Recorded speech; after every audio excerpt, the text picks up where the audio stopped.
غرفة الحوار الإسلامي المسيحي مسلم كريستيان دايلوج تقدم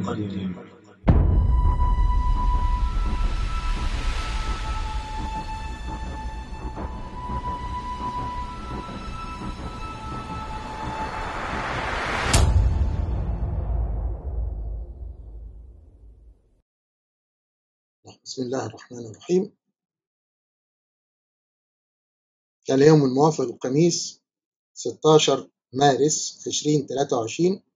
نبدأ على بركة الله بالسلسلة رقم 990 من سلسلة الاتصالات، وهي سلسلة بدأت سنة من 2007، من حوالي 14 سنة أعتقد. وأسأل الله العلي العظيم رب العرش العظيم أن نكون خالصة لوجه الله. بسم الله توكلنا الله. أولا نقول بسم الله الرحمن الرحيم.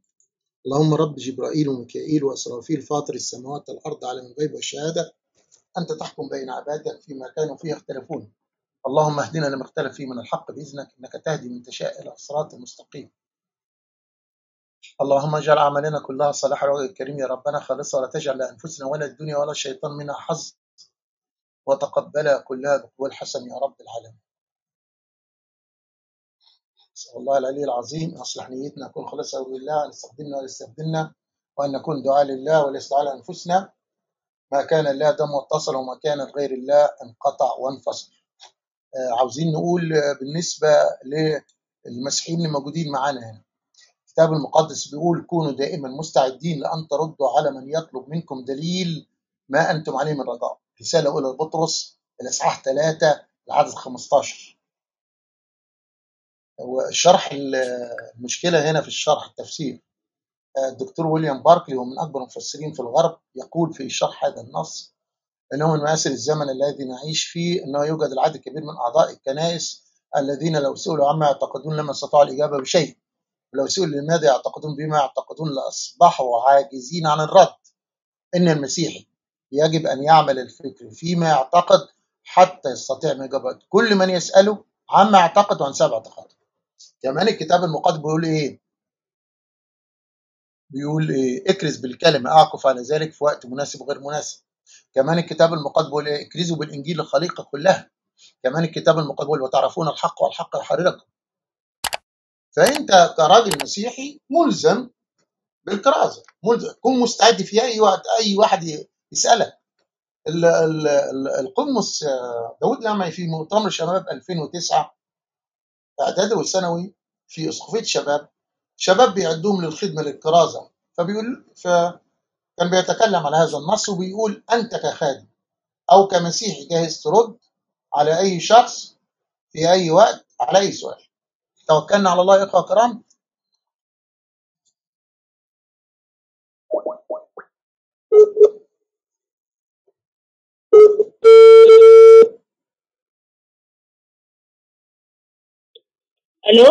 ألو سلام ونعمة. سلام ونعمة. مين؟ أهلا وسهلا، معاك يا أبو مريم من أمريكا يا فندم. أبو مريم يعني حضرتك. أيوة مين يعني؟ حضرتك ما تعرفنيش شخصيا بس أنا شفت صفحتك على الفيسبوك، فقلنا ناخد بركة يعني من حضرتك. يعني حضرتك مرنمة نسرين إسحاق. أيوة. أهلا وسهلا بك. كان عندي استفسار بسيط. أهلا بك يا فندم، متشكرين على اتساع صدرك. بالنسبة لموضوع الترنيم وكده، هل المصدر الكتاب المقدس؟ إيه؟ المصدر من الكتاب المقدس. أنت بتشخطي ليه حضرتك؟ مالك شخطت لا كده ليه؟ أنا مش عارفة مين حضرتك أصلا. وحتى لما تعرفيش مين بتشخطي ليه حضرتك؟ أنا ما بشخطش، لا أنا مستمع حضرتك أصلا، الشبكة عندي مش كويس. طيب أهلا وسهلا، مش مشكلة. بسأل حضرتك بالنسبة للترانيم المصدر الأساسي من الكتاب المقدس؟ طبعا. طب ممتاز جدا جدا. طب في نقطة بس كنت عاوز استفسر فيه، هل الكتاب المقدس كله يصلح للترانيم؟ طبعا. طبعا. داود ما كانش بيرنم ولا ايه؟ جميل جدا جدا. طب انت حضرتك معاك كتاب مقدس الآن، بس كنت عاوز اسمع من صوتك الجميل ده شيء لو في إمكانية يعني. طب انت ليك رقم منين؟ حضرتك من الفيسبوك، صفحتك على الفيسبوك. صفحتي انا مش حاطه رقم على الفيسبوك. لا موجود، رقمك موجود. امال جبت الرقم منين حضرتك؟ قولي لي جبته ازاي؟ جبته ازاي حضرتك؟ طب طيب ايه المطلوب مني؟ لا مش مطلوب، مش عارف انت اتنشن ليه حضرتك؟ ده انت مرنمه وابتدعوا كده، يعني المفروض يبقى ريلاكس يعني. ريلاكس يا فندم. اتفضل. ريلاكس يا فندم. معاك كتاب مقدس في ايدك الان لو تكرمتي؟ معايا طبعا. معايا طبعا. ممكن حضرتك تفتحيه على حسقيال 23. حسقيال 23. حسقيال 23. يا ريت كده نسمع بصوتك الجميل الرخيم ده الرائع. نسمع قراءة كده ونستمتع بيها، يعني يبقى رب يباركك، ناخد بركة يعني. اتفضلي حضرتك. حسقيال 23. اتفضلي. عدد 1 صح؟ ايوه من عدد 1 اتفضلي. وكان كلام الرب قائلا يا ابن آدم، كان ابنتين أم واحدة. هو ده اللي أنت عايزه؟ اتفضلي نسمع منك، بس يا ريت يكون ايه يعني حسيها كده، يكون في شعور كده زي ما حضرتك بترنمي بصوت جميل رقيم يعني. اتفضلي. سكت ليه حضرتك يا فندم؟ سكت ليه؟ عرفت بقى ان الكتاب لا يصلح كله؟ ما ينفع، مع انك قفلت التليفون يا اخوه، قفلت التليفون يا اخوه، قفلته. ناخدها تاني. يقول لك الكتاب كله يصلح. اتفضلي حضرتك. مش عاوزه ترد تاني المره الثالثه. يبقى باسم الاب والابن والروح القدس مكالمه واحده يمين. قفلت تاني. كان معانا لواء مباشره الان السيده المرنمه نسرين اسحاق. طبعا الكتاب المقدس فيه نص، طبعا النص محرف، اللي بيقول كل الكتاب يصلح للتعليم والتوبيخ الذي في البر.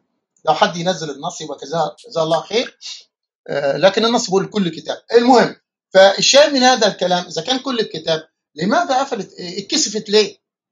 يعني هي قالت السطر الاول بس، الفقره الاولى. الفقره الثانيه ما تقدر تقولها، مش ممكن تقولها. ليه الفقره الثانيه ما تقدرش؟ شو بيقولوا ايه يا اخوه اقرا. شوف، هي قالت يا ابن ادم كانت امراتان ابنه ام واحد، وبعدين ما قالتش بصوت، قرأت بعينيها زنتا بمصر في صباهما. خليكم معانا هنا دي واحده. انا الان بقرأ من ترجمه ايه؟ فان دايك. ترجمه فان دايك. هناك دغدغت ثديهما وهناك تزغزغت ترائب عذرتهما. عارفين طبعا ترائب العذر ايه بالظبط؟ الى البذر يعني. اوكي، لو النص ده اخد بال حضراتكم، اللي هو مثلا على سبيل المثال حسقيال 23:3. خليكم معايا دقيقه واحده بس، ثواني حضراتكم.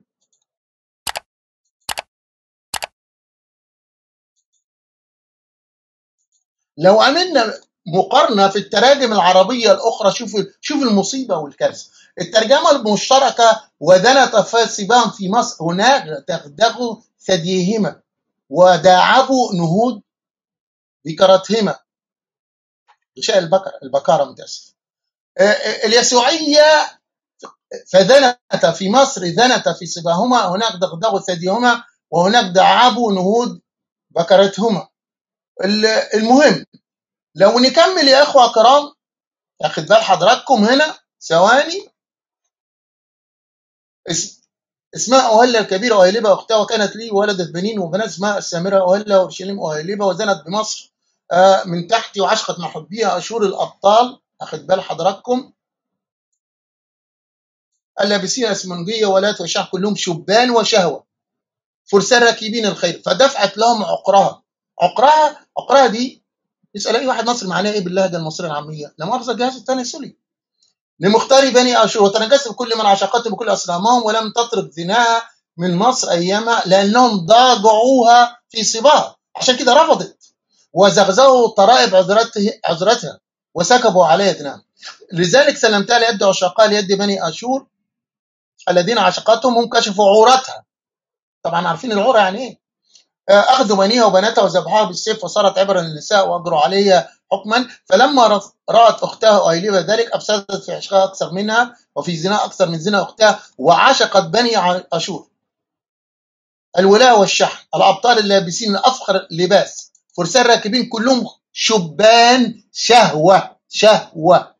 فرأيت انها قد تنجست وكلتيهما طريق واحد ودنت زناها، ولما نظرت الى رجال مصورين على الحائط صور الكلدانيين مصوره بمجرى منطقين بمناطق على احقائهم، عمائم مسدوله على رؤوسهم، كلهم في المنظر رؤساء مركبات شبه بني بابل الكلدانيين ارض ميلادهم، عشقتهم عند لمح عينها اياهم، وارسلت اليهم رسل الى ارض الكنعانيين فاتوها بني بابل في مضجع الحب، يعني المكان اللي بيحصل فيه العمليه الجنسيه يعني، ونجسوها بالزنا فتنجست بهم وكفتهم نفسها وكشفت زناها وكشفت عورتها فكفتها نفسي كما كفت نفسي اختها، واكثرت زناها بذكرى ايام صباها التي فيها دنت بارض مصر، وعشقت معشوقيهم الذين لحمهم هنا حتى باللغه الانجليزيه اللي هي الاورجنز اللي هي ميل اورجنز، يعني لا مؤاخذه القضيب للرجل في حجم الحمار والمني في حجم الخيل، عشان كده رفضت ان هي معذره. طيب ناخد اللي بعدها او اللي بعد دقيقه واحده.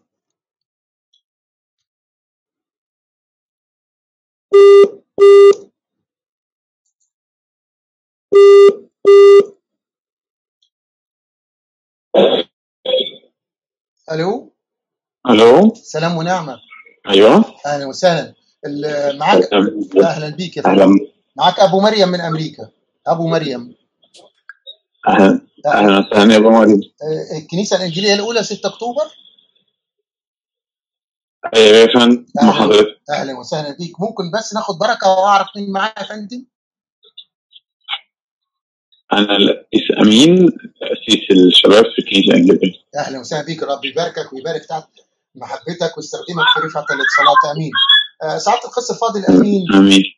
كان عندي استفسار بسيط، في امكانيه لو تترمم؟ تحت امرك اتفضل. انا بشكرك على قلبك وسعه صدرك واسلوبك المحترم ده. سعاده القس امين، بالنسبه حضرتك للكتاب المقدس اعدائي القديم والجديد، هل هناك تناسق وترابط وبيدعو الى نفس الايمان ولا في اختلاف؟ ده لو سؤال بهل فهو سؤال نعم هناك، الاجابه نعم هناك ترابط. ممتاز جدا. لو ده سؤال بهل لكن ده نعم ممتاز. طيب حضرتك بس صلح لي لو انا قلت شيء مش مظبوط، يعني حسب الايمان. تمام. حسب الايمان يسوع هو انسان كما يسوع الكتاب المقدس في الاربع اناجيل مذكور 84 مره ان يسوع ابن الانسان.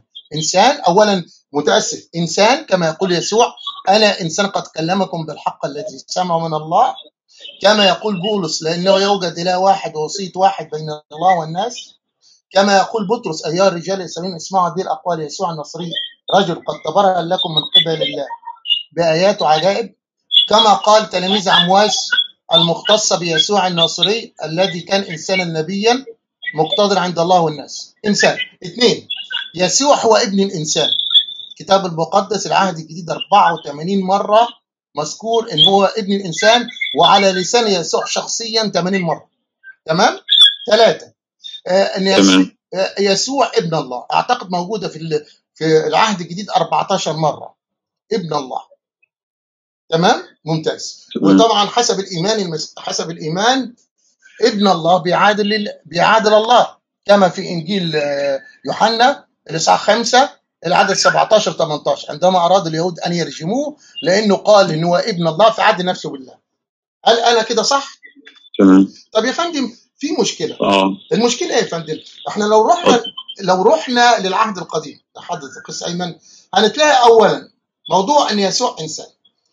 اولا حسقيال 8:2 يقول الله المتكلم الوهيم يا ابن ادم قل لرئيس السور هكذا قال السيد الرب من اجل انه قد ارتفع قلبك وقلت انا اله في مجلس الالهه اجلس في قلب البحار وانت انسان وليس اله. الله ينفع عن نفسه ان هو انسان، مستحيل الله يكون انسان. ومش النص ده بس، في حضرتك كمان مثلا على سبيل المثال ايوب 9:32 لانه ليس هو انسان الله مثلي فاجاوبه فناتي جميع المحكمه. الله ليس انسان. إشعياء 15:29 وأيضا نصيح إسرائيل ألوهيم الله لا يكذب ولا يندم لأنه ليس إنسان لا يندم. حضرتك تقول لي ده نعم هو ما بيكذبش، أقول لك نعم هو ما بيكذبش ليه؟ لأن هو الله وهذه طبيعة إنسانية، وهذه الطبيعة الإنسانية ليست طبيعة الله، فهو لا يكذب ولا يندم لأنه ليس إنسان. كمان حضرتك نفس الكلام في سفر العدد 23. معلش استاذنك دلوقتي ميعاد اجتماع الصلاه عندنا في الكنيسه وانا خرجت عشان ارد على حضرتك. استاذنك لو عند حضرتك سؤال واضح. انا السؤال واضح. سؤال واضح. الكتاب المقدس يقول ليس الله انسان وليس ابن انسان، والكتاب المقدس يقول ان ابن الله لا يعادل الله، فكيف تكون العقيده المسيحيه هي نفس العقيده بعقيده التوراه؟ هناك اختلاف. انت اتفضل. تمام حضرتك حضرتك السؤال ده ليه؟ انا بسال، اقول لك بسال السؤال ده ليه؟ لان يسوع بيقول ايه؟ اكرزوا الانجيل للخليقه كلها، لان يسوع بيقول فتشوا الكتب، لان يسوع بيقول ابحث عن الحق والحق يحررك، لان الكتاب المقدس يقول كونوا دائما مستعدين لان تردوا على من يطلب منكم دليل ما انتم عليه بالرجاء. الكتاب بيقول كده. فانت المفروض كراجل دين بترد، واحد بيسالك بترد. انت حضرتك الوقت العقيده بتاعتك اللي انت بتؤمن بها بتخالف تعليم التوراه، انت بتقول الايمان واحد، عقيده واحده. لا العقيده مش واحده. حضرتك ما تسالنيش انا من فضلك، ما تسالنيش انا بؤمن ليه، انت بتسال ليه يا فندم؟ هل عندك اسمعني، هل عندك سؤال حقيقي انت عايز تعرفه ولا انت بتتصل بالناس عشان تشككهم في ايمانهم؟ اسلوب غلط. لا مش اسلوب غلط، انت اللي غلطان، انا اسلوبي مش غلط، المشكله عندك مش عندي انا. لان الكتاب المقدس بيقول كونوا دائما مستعدين لان تردوا على من يطلب منكم دليل ما انتم عليه من الرجاء. المشكله عندك مش عندي انا، دي مشكلتك. النص ده مثلا على سبيل المثال دكتور ويليام باركلي من اكبر علماء البروتستانت في العالم بيقول الحاله اللي انت فيها الان انه من مقاس الزمن الذي نعيش فيه انه يوجد العدد الكبير من اعضاء الكنائس الذين لو سئلوا عما يعتقدون لما استطاعوا الاجابه شيء. الوضع اللي انت فيه الان لماذا، ولو سئلوا لماذا يعتقدون بما يعتقدون لاصبحوا عاجزين عن الرد. الوضع اللي انت فيه ان المسيحي يجب ان يعمل الفكر فيما يعتقد حتى يستطيع مجاوبه كل من يساله عما يعتقد وعن سبب اعتقاده. دي مشكلتك مش مشكلتي انا، مش كده وبس. انت حضرتك التفسير التطبيقي بيقول نفس الكلام. المشكله عندك مش عندي انا. انتظرني. انا هنا، انت متصل بيا عشان اجاوب على مشكلتك انت مش مشكلتي انا. كان معانا على الهواء مباشره الان القس امين من الكنيسه الانجيليه الاولى 6 اكتوبر.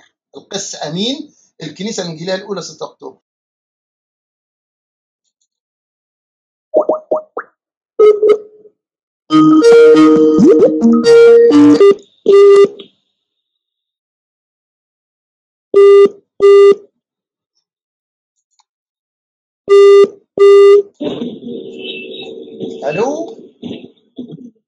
الو سلام ونعمه.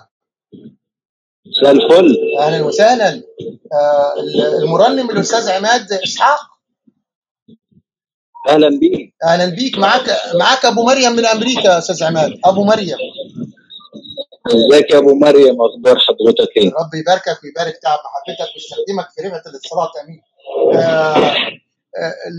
معلش معذره، يعني حضرتك خادم ولا مرنم فقط يعني؟ بس يعني مرنم. طيب. صفحتك على الفيسبوك كده كاتب كلام كده بتقول ايه؟ ترنيم لملك الملوك.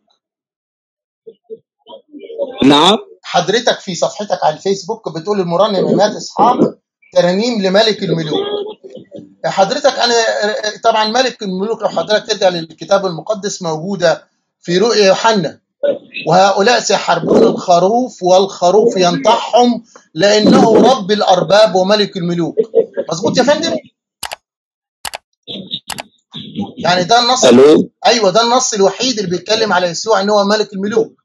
وهؤلاء سيحاربون الخروف والخروف ينطحهم لانه رب الارباب وملك الملوك. انا مش سامع حضرتك كويس يا لا انا سامعك كويس، صوتك ممتاز بلبل كالعاده يعني.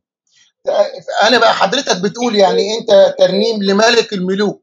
حضرتك لو عملت بحث عن ملك الملوك تجدها في العهد الجديد مره واحده في رؤيا لو يوحنا. حضرتك شفتها سوري حضرتك شفتها فين؟ انا كاتبها مش كاتب كده. مكتوب في البايو يا فندم، البايو مكتوب المرنم عماد اسحاق ترنيم لملك الملوك، ارنم لالهي ما دمت موجودا، المزمور 33:104.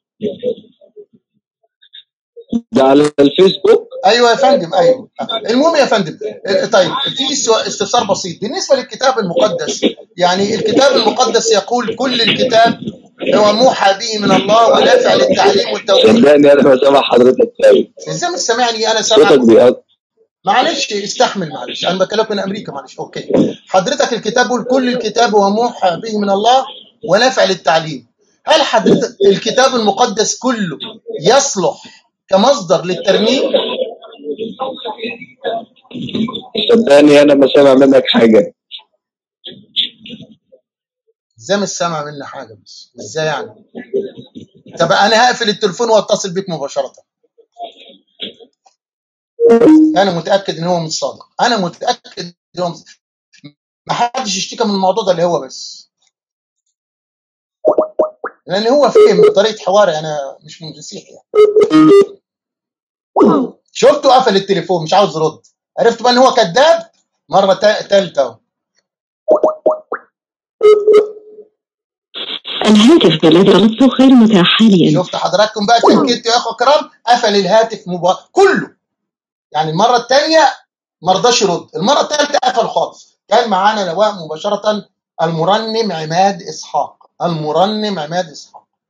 الاستاذ بيقول ملك الملوك، ملك الملوك ارجع للكتاب المقدس رؤيا يوحنا، اعتقد هو ده النص الوحيد. وهؤلاء سيحاربون الخروف والخروف ينطحهم لانه رب الارباب وملك الملوك. مين يا اخوه؟ الخروف. ورأيت الجالس على العرش خروف كأنه مذبوح له 7 قرون و7 أعين. اللي بعد.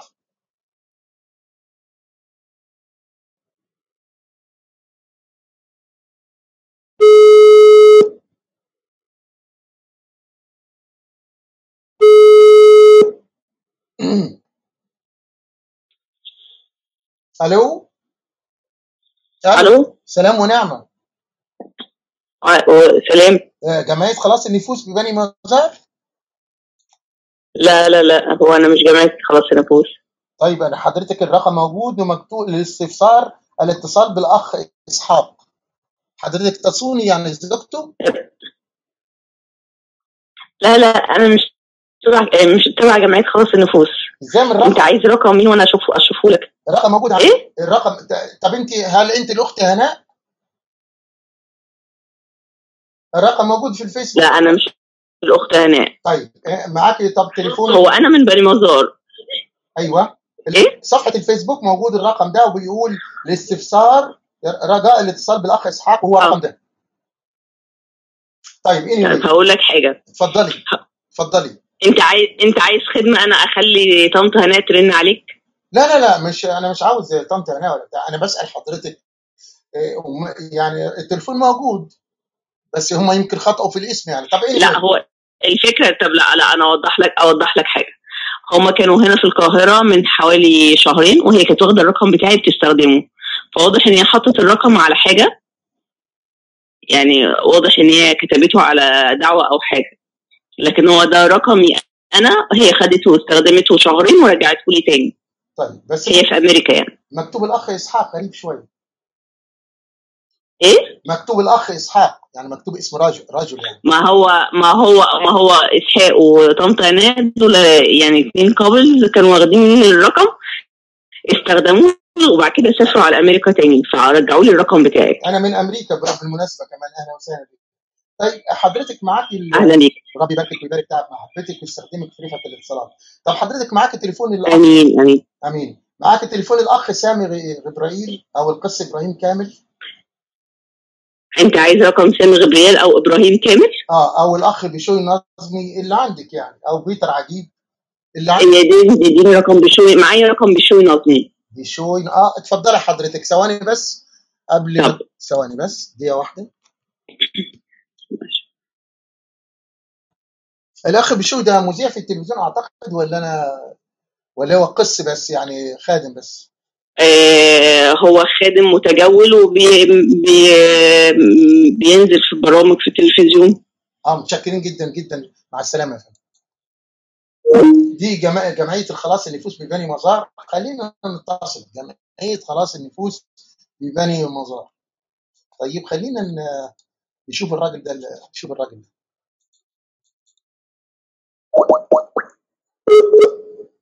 في صوت مش كده؟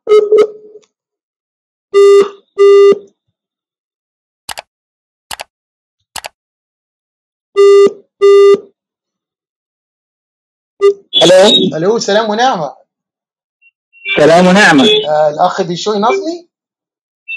ايوه. ربي يباركك ويبارك تعب محبتك ويستخدمك في رفعه الاتصالات. مع حضرتك ابو مريم. امين. نعم، مع حضرتك ابو مريم من امريكا. ابو مريم من امريكا. اهلا بيك يا اخي مريم. اهلا وسهلا، لعل حضرتك بخير يا فندم. بخير اشكر الرب يا اخي مريم. دايما. حضرتك اعتقد بتطلع من في بعض الايام بتبقى في برامج تلفزيونيه بتطلع فيها حضرتك. مظبوط. اهلا وسهلا بيك يا فندم. طيب حضرتك هنا اهلا بيك. كان عندي استفسار بسيط لو تكرمت، ممكن؟ اتفضل. متشكرين. اتفضل. انا كنت شفت اعلان في الفيسبوك، وبعدين ما كتبت فوق اسم حضرتك، صورتك الجميله ديت، خدمه كلمه. هل تقصد يعني الكتاب المقدس يعني؟ ان انا بوعظ. بتوعظ بالكتاب المقدس، صح كده حضرتك؟ مظبوط. طب ممتاز. مظبوط. طب ممتاز. طب لو حضرتك يعني مثلا انا عاوز اجيب الكتاب المقدس اللي حضرتك بتوعظ منه، حضرتك تنصحني اجيب اي نسخه؟ الفان دايك. طب الفان دايك 66. عندك حضرتك الكاثوليك والاسيا 73، وعندك الكنيسه الارثوذكسيه الحبشيه 81، وعندك الكنيسه الارثوذكسيه اليونانيه 75، وعندك الترجمه البسيطه او البسيطه 68. يبقى عندنا مشكله هنا دلوقتي.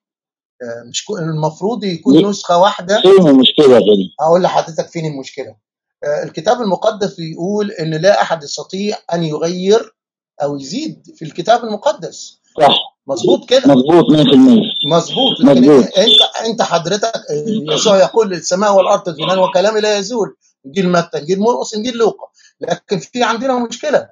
اضاف الكاثوليك 7 كتب، اضاف الكنيسه الارثوذكسيه. انت حتى سالتني عن رايي فيهم ايه؟ ماشي، مين اللي اضاف؟ اتفضل حضرتك، نستفيد منك، نتعلم منك. اتفضل. لا مين اللي اضاف؟ الكنيسه الكاثوليكيه.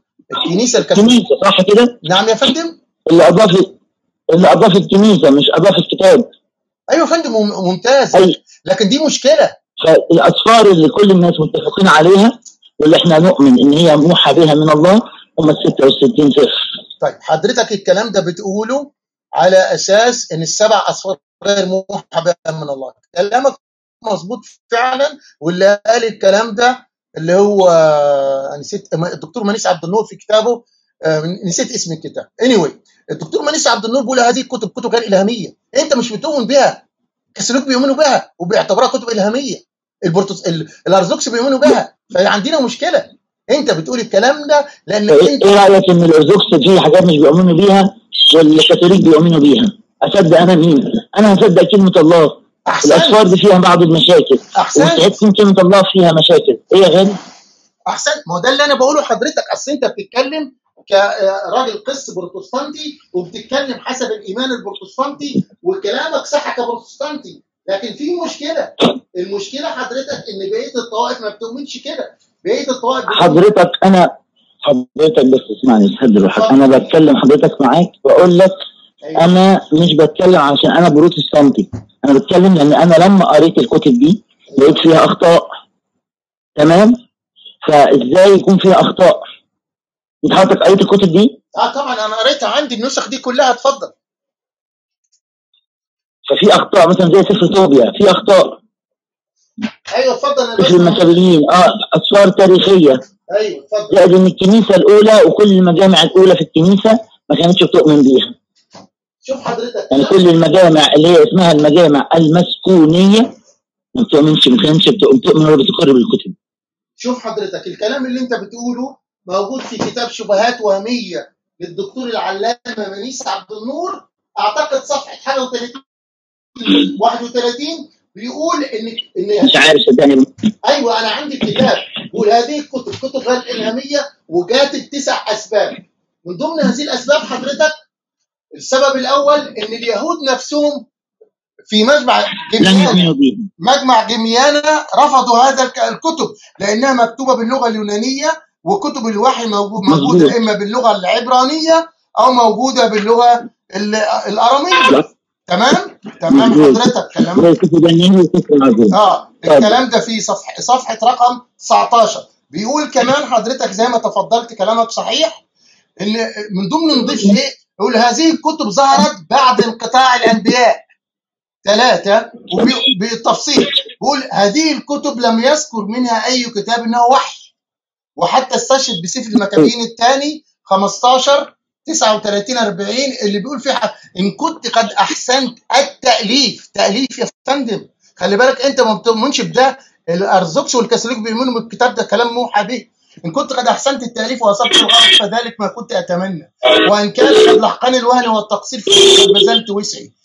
كما ان شرب الخمر وحدها وشرب الماء وحده مضر، وانما تطيب الخمر ممزوجه بالماء وتعقد كذلك تنميق هذا الكلام على هذا الاسلوب يطرد مسامع مطلع التاليف. يعني كتاب مؤلف، ومع ذلك حضرتك الارثوذكس والكاثوليك بيعتبروه وحي من عند الله. حضرتك بيقول زي ما حضرتك تفضلت ان في هذه الاسفار اخطاء عقائديه، صح. في هذه الاسفار اخطاء تاريخيه، صح. ان اليهود لم يعترفوا بيها، مظبوط. الان حضرتك المشكله انت كراجل بتؤمن بالكلام ده عشانك بروتستانتي، لكن الارثوذكس والكاثوليك بيؤمنوا بيه. فلما نقول كلمه الله عندنا مشكله، ما فيش اتفاق على كتاب معين. البابا شنودة مره يا فندم انت حضرتك رديت على نفسك من شويه. أيوه. من كتاب الاسيس منيس عبد النور. نعم يا فندم. ايوه، ما هو نفس الكلام اللي انت قلته بياكد نفس الكلام. انت حضرتك بتؤمن. مظبوط. نعم يا فندم، انت بتؤمن بكده لان انت راجل بروتستانتي. اديك مثال اخر، انت حضرتك بتؤمن ان يا فندم انت عارف الكتب دي اعترفت بيها الكنيسه الارثوذكسيه امتى؟ اتفضل حضرتك اسمع منك، اتفضل. لا انت تعرف امتى؟ يا فندم موضوع قانونيه العهد الجديد كان على مراحل، مش مرحله واحده. انا بتكلم على العهد القديم، هي الاسفار دي اسفار عهد قديم مش عهد جديد. انا بتكلم عامه، يعني القانونيه كانت على مراحل، مش مرحله واحده. وبعدين مثلا على سبيل المثال انا بتكلم يا فندم، انا بتكلم على العهد القديم، الكتب دي كلها في العهد القديم. طيب. ما عندناش كتب فيها في العهد الجديد. اتفضل حضرتك. الدكتور بيقول ان في مجمع جميانا اللي هو او جميانا 90 ميلاديه رفضوا هذه الكتب. يعني رفضوها، ما اعترفوش بيها. ايه المشكله الان يا فندم اللي كل كنيسه او كل مذهب ليه عدد اصفار معين، فما تقوليش لا في اتفاق. لا، ما فيش اتفاق. انا يا فندم انا مش فاهم انت هتوصل ايه. انا هقول لحضرتك، انت مثلا خلينا العهد الجديد. انت عندك ايه العهد الجديد؟ طيب 27 صفر. هل لو سالت حضرتك سؤال، هل الاصفار اللي هي المخطوطات الاصليه موجوده؟ المخطوطات الاصليه تمام. اول حاجه مفيش مخطوطات اصليه. الاصليه مش موجوده. ممتاز، احسنت. والكلام ده بيقوله كله علماء. ايه يا فندم؟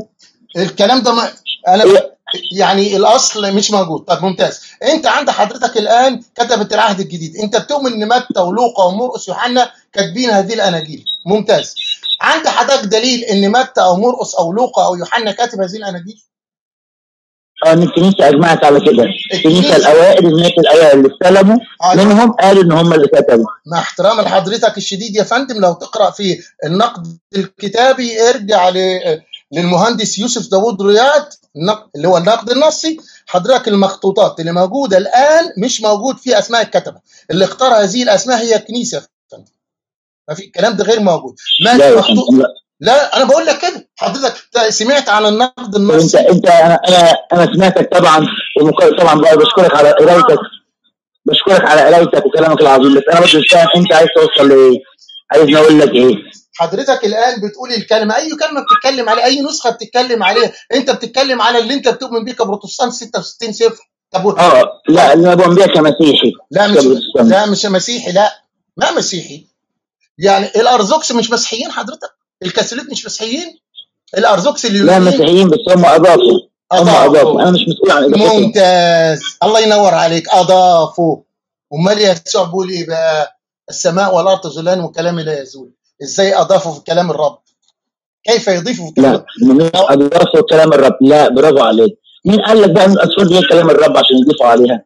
لا مش انت بتقول اضافوا يا فندم؟ دي النقطه اللي غايبه عن حضرتك. مش هم؟ لا يا فندم، اضافوا كتب وادعوا ان هذه الكتب هي كلمه الرب، هي مش كلمه الله. طيب انت طيب كلمه الله محفوظه. اسمعني يا ابو مريم، اسمعني، سمعتك. اتفضل. عشان بس انا سايق العربيه. اتفضل. حضرتك بتقول ان كلمه الله، لا انت مش توصلني اقول لك ان هم اضافوا، لا كلمه ما ينفعش حد يضيف ليها، خلاص. لكن كلمه الله هم قالوا في حاجات في كلمه الله، مش كلمه الله مسؤول عن كلمته. طيب. انت حضرتك مسلم؟ ما تفرق شيء اللي انا مسلم او مسيحي او يهودي او علماني او بوذي؟ انا بكلمك انت أيوة مسلم يعني. بسألك سؤال، هل انا قلت لك الاسلام بيقول؟ هل انا قلت الاسلام؟ السؤال اصلا مردود عليك. انا بكلمك اهو، هرد عليك. يا فندم اسمعني، يا فندم اسمعني. انت مسلم حضرتك، اسمعني. هل انا قلت القرآن بيقول انما انزلنا الذكر؟ يا استاذ الكلام، الذكر مين يا استاذ الكلام؟ انت بتقول كده الذكر في القرآن الكريم هو القرآن الكريم. انت بتقول مثلا على سبيل المثال وفرجت رجليك لكل عابر، فشخت رجليك لكل عابر، هل ده ذكر حضرتك؟ وفرجت رجليك. لا رد عليا، انت رد عليا، هل ده ذكر؟ هل لما يقول حضرتك لما يقول وعشقت معشوقيها الذين لحمهم القضيب في حجم الخيل والمني في حجم الحمار، ده حضرتك ذكر؟ كان معانا نواه مباشرة الآن الأخ بشوي نظمي. الأخ بشوي نظمي بيظهر على القنوات المسيحية، وزي ما حضراتكم بقول لك خادم للكلمة. أي كلمة أنت خادم لها، أي كلمة أنت خادم لها، أي كلمة. نشيد الإنشاد ذكر، حسقيال 23 ذكر. وفرجت رجليك لكل عابر، فتحتيهم اوبن وايد، ده ذكر.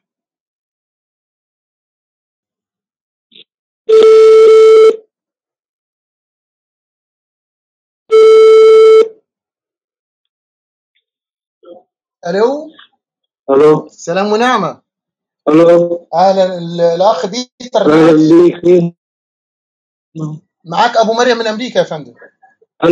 ايوه مع حضرتك ابو مريم من امريكا. ازيك يا غالي، اخبارك؟ اهلا وسهلا بيك. معايا الاخ. ازيك يا ابو مريم، اخبارك؟ ثواني بس حضرتك، ريلاكس بس. بيتر نادي. اهلا وسهلا بيك، الرب يبارك. بقول اهلا وسهلا بيك. ازيك يا ابو مريم، اخبارك؟ اهلا وسهلا. اهلا بيك يا ابو مريم. استاذ بيتر، لو في امكانيه بس، حضرتك مجرد مرنم ولا حضرتك برضو خادم في الكنيسه قصه او فقط مرنم؟ مرنم متفرغ. مرنم متفرغ. الرب يباركك ويبارك تعب محبتك ويستخدمك في رفعه الاتصالات. طيب استاذ بيتر، كان عندي استفسار بسيط بس يعني. اتفضل. متشكرين يا فندم على ادبك وسعه صدرك. يعني الكتاب بيقول كل الكتاب هو موحى به من الله ونافع للتعليم والتوبيخ للتقويم والتأديب الذي في البر.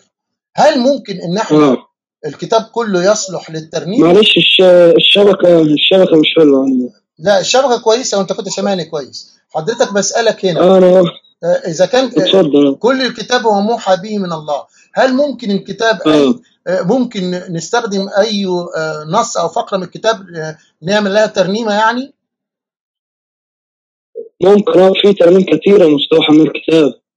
طب ممتاز جدا. ما هو النص بيقول كده، بيقول الكتاب نافع للتعليم والتوبيخ للتقويم. طيب اذا كان حضرتك هنا مثلا على سبيل المثال، حضرتك مثلا عندك معاك كتاب مقدس الان، بس كنت عاوز اسمع من صوتك الجميل ده الراقي ده بس دقيقتين 3 شيء من الكتاب المقدس ممكن؟ اقرا لك يعني صحيح ولا حاجه بسيطه يعني؟ ممكن معاك الكتاب المقدس؟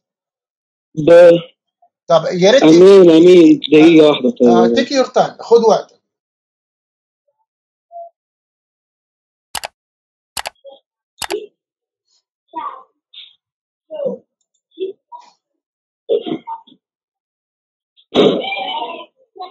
غلط من المزامير ولا؟ لا مش المزامير، احنا قلنا اتفقنا كما يقول الكتاب المقدس كل الكتاب هو موحى به من الله ونافع للتعليم والتوبيخ. الكتاب كله نافع للتعليم والتوبيخ للتقويم والتأديب الذي في البر. حضرتك افتح كده على حسقيال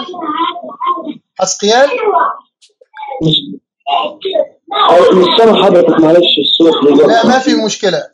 افتح على حسقيال 23. حسقيال 23. ماشي دقيقة واحدة. خد وقتك. حسقيال 23. ايوه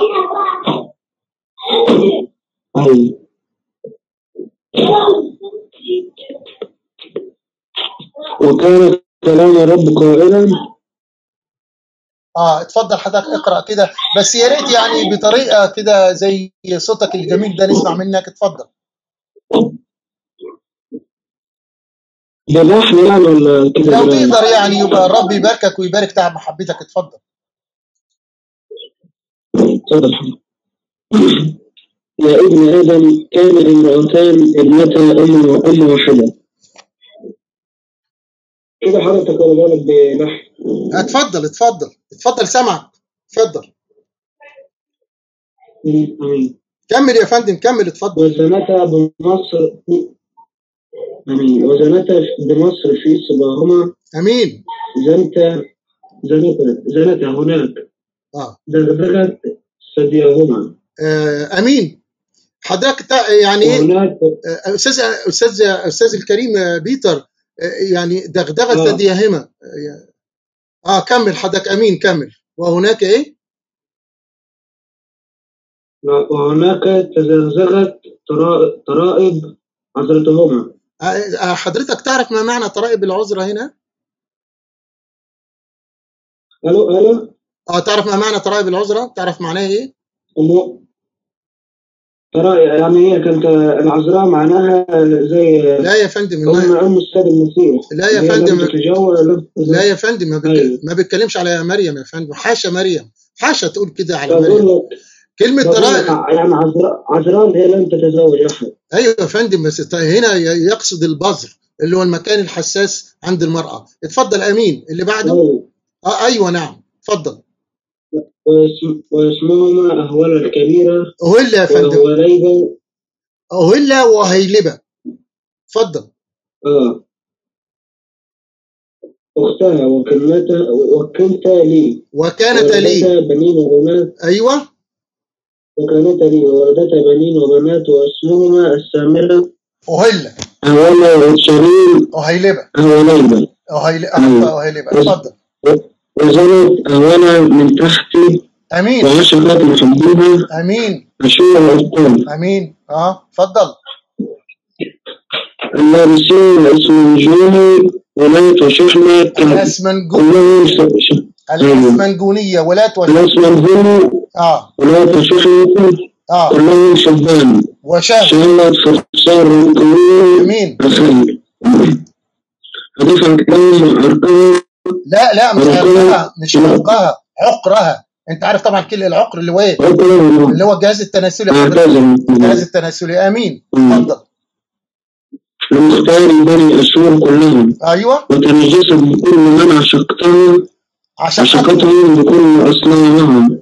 ولم تترك زناها في مصر أيضا لأنهم ضجعوها في صغارهم. طبعا المضاجعة العملية الجنسية يعني ميك اللاف أو إف. أيوه. وزغزغوا الطرائب. تراب حضرتها وسكبوا عليهم زناهم. زغزغوا الطرائب حضرتك زي كما تعلم يعني اللي هو الجنس الشفهي يعني، وسكبوا عليها ذناهم. اتفضل. امين. ايوه. لذلك سلمتها ليد عشقها ليد ابن عاشور. سلمتها ليد عشقها. ايوه. الذين عشقتهم. ايوه. قل كشفوا عورتها. عارف عورتها؟ اخذوا دليل يعني الجهاز التناسلي. امين. اتفضل. ايوه. أخذوا بنيها بناتها وذبحوها بالسيف ايوه فصارت عبرة للنساء. ايوه وأجروا عليها حكما. فلما رأت أختها أهوليبة ذلك افسدت في عشقها أكثر منها وفي زناها أكثر من زنا أختها. عشقت بني أشور الولاد والشحم والأبطال اللابسين أفخر لباس فرسان وراكبين الخيل لباس وكلهم شبان شهوة. نعم امين. اتفضل امين اتفضل. رأيت أنها قد تنجست هما طريق واحدا. ايوه. وزادت زناها ولما نظرت إلى الرجال المسؤولين عن الحائط صور الكداميين. نعم. مصورة بنظرة مرتكين بمناطقهم عن أحقائهم وعنائهم مسدودة على رؤوسهم. أيوة. كلهم في المنظر رؤساء. ايوه. مرتبات شبه بني بابل الكلدانيين. نعم. أرض ميلادهم. نعم. عشقتهم عند لمح عينيهما إياهم وأرسلت إليهم رسلا إلى أرض الكلدانيين. جميل. فانتهى نظرهم في مرجع الحب. امين. ونجسون بزناهم. فتنجست بهم منطقة الحب المكان اللي بيحصل فيه العملية الجنسية حضرتك. امين. اتفضل. وكشفت زناها وكشفت عورتها يعني جازت فجفتها نفسي. ايوه. كما جفت نفس اختها وابصرت زناها بذكرها ايام صباها. أيوة. التي فيها زنت بارض مصر. ايوه. وعشقت معشوقيهم الذين لحمهم كلحم الحمير ومن لهم كهولة الخيل. لا ثواني استنى بس يا استاذ بيتر. وعشقت معشوقيهم الذين لحمهم كلحم الحمير ومنيهم كمني الخيل. الكلام ده حسقيال 23 20. معلش يا استاذ بيتر انت فاهم النص الاول ولا مش فاهم النص؟ يعني لسه حسقيال بس لسه ما وصلتش لاول اصحاح يعني. لا اللي انا اقصده ثواني بس النص اللي انا بقراه فاهم النص الفيلم. طب ممكن يعني نفهم منك النص بيقول ايه؟ انت عندك حسقيال 23 20 وعشقت معشوقيهم الذين لحمهم كلحم الحمير ومنيهم كمني الخيل. حضرتك لحمهم ده فاهم يعني ايه لحمهم؟ ايه؟ لحمهم ماذا يقصد بلحمهم هنا؟ يعني ايه العورة هنا؟ ايه؟ العورة يعني الجهاز التناسلي. يعني زي ما بتقول ترجمة الحياة الذين عورتهم الجهاز التناسلي في حجم عورة الحمير والمني كمني الخيل. السؤال اللي الآن يا أستاذ بيتر يعني هل يصلح هذا الكلام اللي أنت تقرأه يعني لأخت أو بنت أو أم أو حتى زوجة؟ هل يصلح؟ الكتاب بيقول يعني تقول كده وقاعد تنشد وتقول أو قاعد ترنم وتقول وعشقت معشوقيهم الذين القضيب في حجم الحمار والمني في حجم الخيل. عندك حسقيال 23 عندك حسقيال كمان بيقول ايه؟ وفرجتي رجليك لكل عابر فتحت رجليك على الاخر. فرجت ده حضرتك زي ما اقول لا مؤاخذه يعني باللهجه المصريه العاميه فشخت يعني. حتى باللغه الانجليزيه بتقول اوبن وايد يعني فتحت رجليها على الاخر. هل يصلح هذا الكلام؟ هل يصلح هذا الكلام حضرتك؟ الكلام ده يصلح؟ هل ممكن تقول الكلام ده للسيدة الفاضلة أمك رب يبارك فيها أو حتى لزوجتك أو بنتك أو أختك؟ هل تقدر تقول الكلام ده له؟ لا ما ينفعش ما ينفعش. ممتاز. طب إذا كيف تستحي من كلام الرب؟ إزاي نقول ده كلام الرب؟ اتفضل حضرتك. بص يا جماعة كان في العهد القديم إنه في خطايا بتتعمل وكان الشعب كان ضايع في اللغة ودي حياة يعني أنت عارف دي حياة يعني المفروض للزواج يعني. أستاذ بيتر هذا ليس الشاهد. حتى لو نفترض جدليا أنا عارف أنت عاوز تقول إيه بس يمكن عبرت عليه مش كويس. عاوز تقول ده الكلام ده عاوز تقول حضرتك الكلام ده رمزي. طب ممتاز أنا ما عنديش أي مشكلة. طب هل يعجز الإله أن يختار ألفاظ لا تخدش الحياء؟ أنا أستحي أقولها لأمي أو حتى زوجتي. أنا ما أقدرش أقولها لزوجتي. مش زوجتي ما اقدرش اقول لها الكلام ده، او بنتي او ابني، حتى ابني. هو ده الشاهد. النقطه الثانيه مثلا حضرتك هنا، انت مثلا ايه لو رجعنا مثلا لنشيد الانشاد، نشيد الانشاد الكنيسه المصريه حضرتك اعتقد ارثوذكسي. الكنيسه استاذنك ابو مريم. نعم استاذنك اقول لك حاجه. اتفضل. انا مرنم، بس انا عندي 17 سنه. ما تفرق انت عندك ما هي دي المشكله. اتفضل. فانا بقول لك يعني انا طبعا مش لسه ما درستش الكتاب كله، ممكن اشتغل. انا ممكن يعني لو عايز حاجات كده ممكن يجيب لك ناس ترد عليه. فانا يعني لسه ما مش رد، انا لسه في بدايتي. استاذ بيتر ممكن تسمعني لو سمحت؟ اولا انا بشكرك. اتفضل. انا بشكرك على ادبك وسعه صدرك، بصراحه انت راجل مؤدب، والرب يبارك في امك وابوك، ربوك تربيه كويسه. ممكن اسال سؤال تاني؟ بس دقيقه واحده وانا هجاوب. دقيقه واحده. حضرتك انت بتقول ممكن واحد. طيب ايه راي حضرتك في البابا تودرس شخصيا؟ هل ده في اعلى منه عندك؟ هو رئيس، هو طبعا رئيس الارثوذكس. طيب انت ممتاز. انت تبع اي طائفه حضرتك؟ انجيلي؟ انجيلي. ممتاز. تعرف الدكتور اندريا زكي؟ طبعا. الطائفه الانجيليه في مصر هذه مظله يقع تحتها 17 مجلس، وكل مجلس ليه رئيس، لو حضرتك ما تعرفش. طيب الرئيس بتاع كله ممتاز. الرئيس ده كله، وممكن اقول لك اساميهم مين، رئيسهم كلهم مين؟ اندريا زكي. انا اتصلت باندريا زكي، واندريا زكي حضرتك توسل ليا ان انا ما اتصلش بيه. عاوز دليل؟ اديك الدليل. حضرتك كده لو معاك ورقه وقلم جيب ورقه وقلم لو سمحت، جيب ورقه وقلم، او احفظ الاسم اللي هقوله لك الان، احفظه. اعمل بحث وسام عبد الله. سمعت هذا الاسم من قبل؟ وسام عبد الله، هل سمعت الاسم ده؟ لا ما سمعتش. حضرتك اعمل بحث عن وسام عبد الله. انا راجل باحث في هذا المجال من اكثر من 30 سنه، اتصلت بجميع الطوائف. اديك مثال. رئيس ممكن اسال حضرتك سؤال؟ انت مسيحي ولا؟ لا انا مش مسيحي، بس هل انا قلت مثلا انا قلت لك انا مسلم والقران بيقول؟ هل انا قلت لك انا يهودي والتوراة تقول؟ لا طبعا. احسن. وبعدين الكتاب بيقول كونوا دائما مستعدين لان تردوا على من يطلب منكم دليل ما انتم عليه من الرجاء، ولا قال لك ده مسيحي ولا مسلم ولا يهودي، ما تفرق.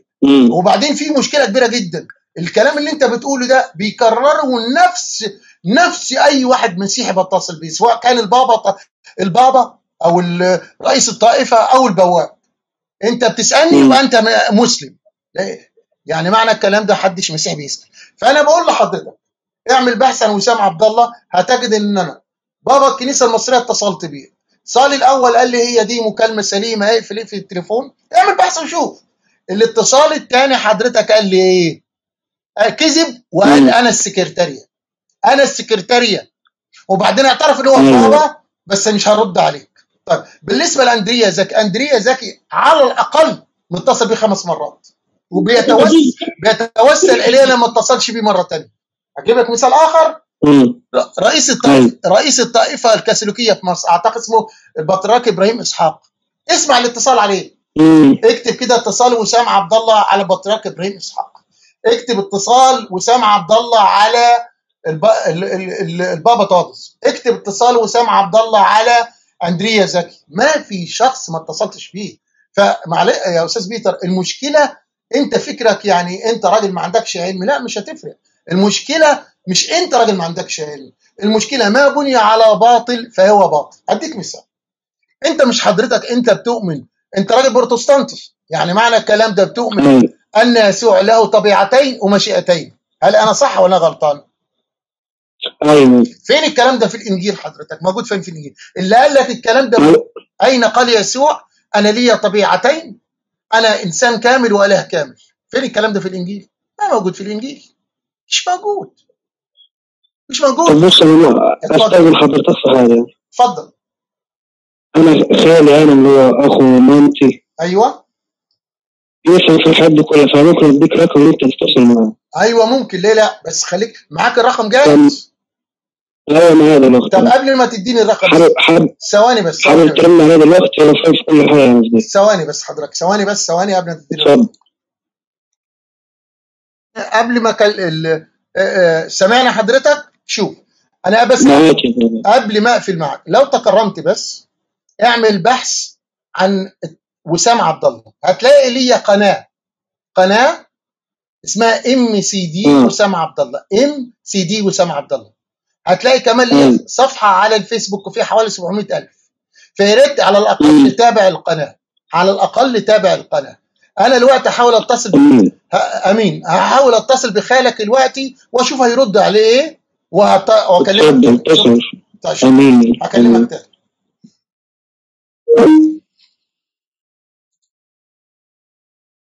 شفت الراجل بيتكلم بالفطره، قال لي لا ده الكلام ده ما يصلح، الصوت واضح يا اخوه. قال لي ما يصلح، ما ينفعش اقول الكلام ده لامي او بنتي، حتى لزوجتك. يعني انت لو قلت الكلام ده لزوجتك مصيبه والله، حتى لو زوجتك هتقول لي انت انسان مش محترم قليل الادب. زوجتك. طيب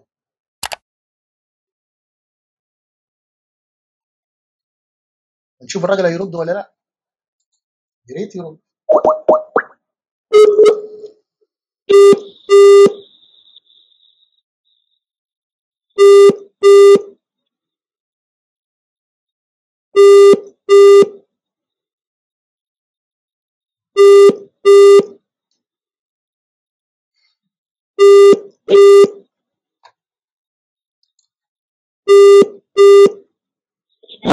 الو سلام ونعمه. اهلا وسهلا بحضرتك. اهلا وسهلا بيك الاخ رؤوف.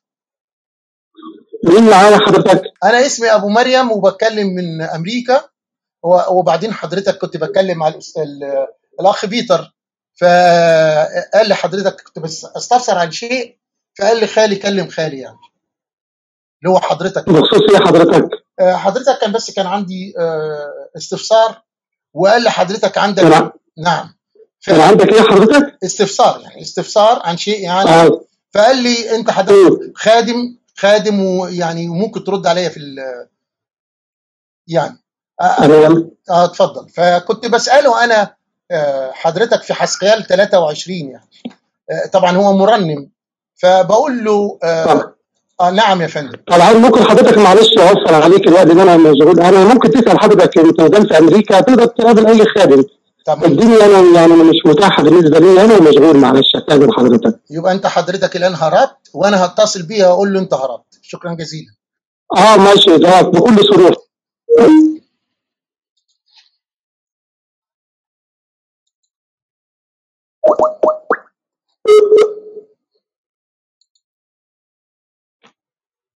بس واحد وخلي أغنية جيب لعطار كول توني ولو عايز الكود. ايوه استاذ تامر، معذره معلش يعني خالك هرب. قلت له انت كده هربت وهقول لتامر، قال لي قول له ما عنديش مشكله. رفض. قال لي اسال في امريكا. قلت له الاتي قلت له اهلا وسهلا بيك. نعم الاستاذ بيتر. قلت له اهلا بيتر متاسف. قلت له استاذ بيتر، قلت له اسمعني، قلت له حضرتك انا اهلا وسهلا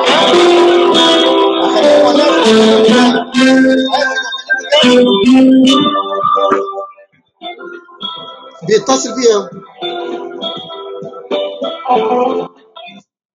شفت حضراتكم اتصل بيه. كان معانا لواء مباشره الاول المرنم الاستاذ بيتر نادي. المرنم الاستاذ بيتر نادي. بعد كده الاستاذ بيتر نادي قال لي اللي هو اتصل بخالي خادم يعني قس. خلي بالكم حضراتكم الكنيسه البروتستانتيه يقال على قس خادم او قس، او يقال عليه اخ او حتى شيخ. فزي ما انتم شايفين الراجل هرب. فانا هسيبه وهتصل بيه تاني دلوقتي. فكرنا اتصل بيه تاني ونشوف كده، نجرب مره تانيه.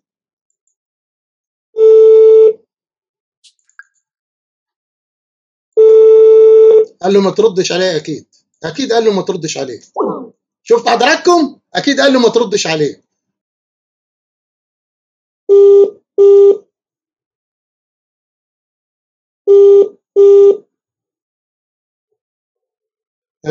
الو سلام ونعمه. سلام ونعمه. على حضرتك بخير يا فندم. نعم. الدكتور بهجت عدلي سمعان. انا اسمي بهجت عدلي بس مش دكتور ولا حاجه. معذره حضرتك، حضرتك انا اسمي ابو مريم وبتكلم من امريكا حضرتك. حضرتك كلمتني قبل كده ونزلت اللي كلمتني فيه على اليوتيوب. طب ايه المشكله حضرتك؟ يعني ينفع تعمل كده؟ استأذنتني؟ ولا مش لازم استاذنك؟ مين اللي قال لك لازم استاذنك حضرتك؟ معقولة يعني اسجل لك رسالة واحطها على اليوتيوب رسالة شخصية؟ انت استأذنتني انك تعمل كده؟ رساله شخصيه او ما انا اسالك في الكتاب المقدس رساله شخصيه؟ سجل لي الوقت حضرتك. دي اخلاق ناس بتتناقش في كلمة ربنا والكتاب المقدس. ايه كلمه ربنا؟ ما يصحش انك تعمل كده. لا عيب عليك. عيب عليك انت لان الكتاب بيقول كونوا دائما مستعدين لان تردوا على من يطلب منكم دليل ما انتم عليه من رجاء. قفل التليفون. كان معانا الاخ او القس بهجت عدلي سمعان. ايه المشكله؟ ما تسجل لي انت، حد قالك ما تسجليش؟ سجل لي. طب ما هو الكلام بتاعي مسجل بقالنا كام مسجل؟ 15 سنه. سجل لي. الدكتور القس بهجت عدلي سمعان، العميد السابق لجامعه المثال المسيحي. اللي بعد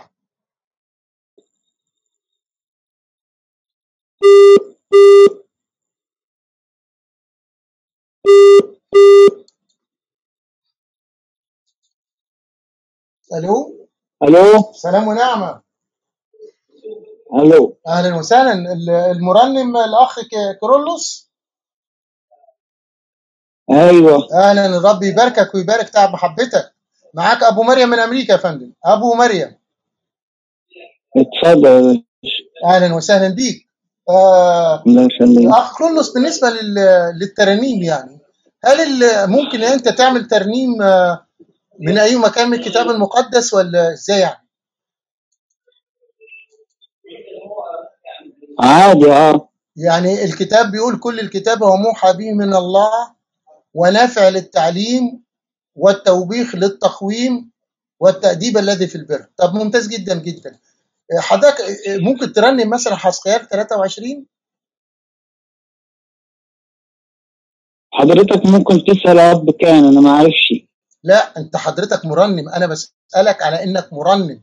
انا ما السؤال مخصوص للمرنمين. انت بتقول ممكن ترنم اي شيء من الكتاب المقدس، فانا بسأل حضرتك يعني مثلا انا يمكن انت ما قرأتوش قبل كده. يعني مثلا حضرتك لو رجعنا مثلا كما يقول الكتاب المقدس نافع للتعليم والتوبيخ الذي في البر.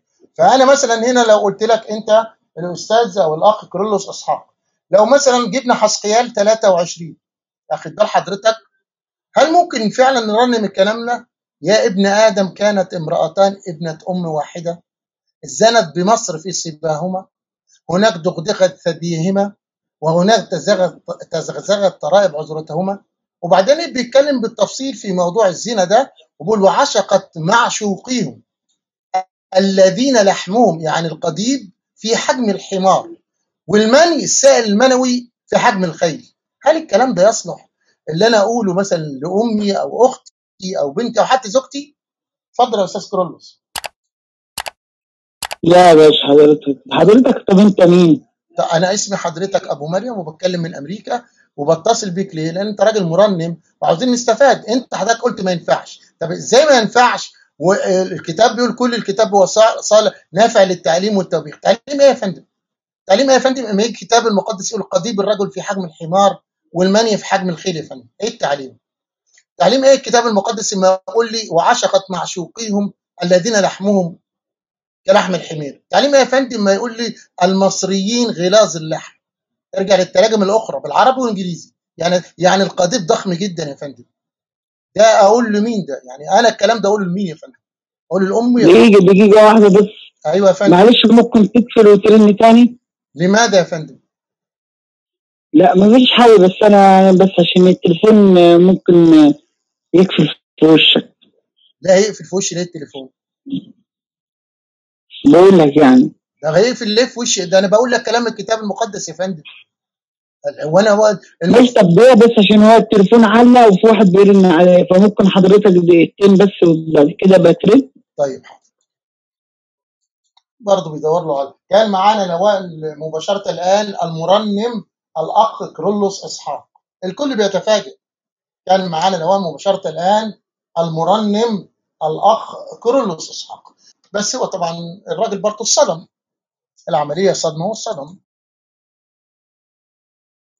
أسأل الله العلي العظيم رب العرش العظيم أن يجعل هذا العمل في ميزان حسناتنا جميعا، وأن يرزقنا الإخلاص في القول والفعل والعمل، وأن يصلح نيتنا تكون خالصة لوجه الله. ما كان الله دام واتصل، وما كان غير الله انقطع وانفصل.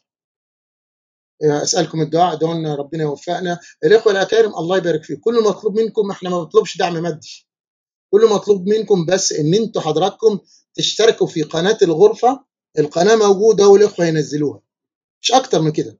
اشترك في قناة الغرفة لو سمحت، اشترك في القناة، فعل الجرس، لو تكرمت اعمل لايك للفيديوهات. تمام.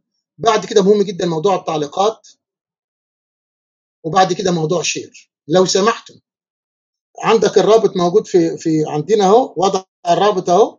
الآن صفحتنا على الفيسبوك، لنا صفحة على الفيسبوك فيها تقريبا 700,000، فيا ريت الكل يشترك فيها، والإخوة وضعوا الصفحة، صفحتنا على الفيسبوك عندك اهو، موجود اهو قناة اليوتيوب وموجود الصفحة.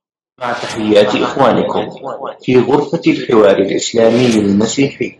عباد المسيح لنا سؤال نريد جوابه ممن وعاه.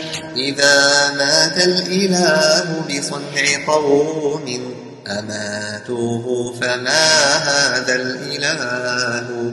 وهل أرضاه ما نالوه منه؟ فبشراهم إذا نالوا رضاه. وإن سخط الذي فعلوه فيه فقوتهم إذا أوهت قواه. وهل بقي الوجود بلا إله سميع يستجيب لمن دعاه؟ وهل خلت الطباق السبع لما ثوى تحت التراب وقد علاه؟ وهل خلت العوالم من إله يدبرها وقد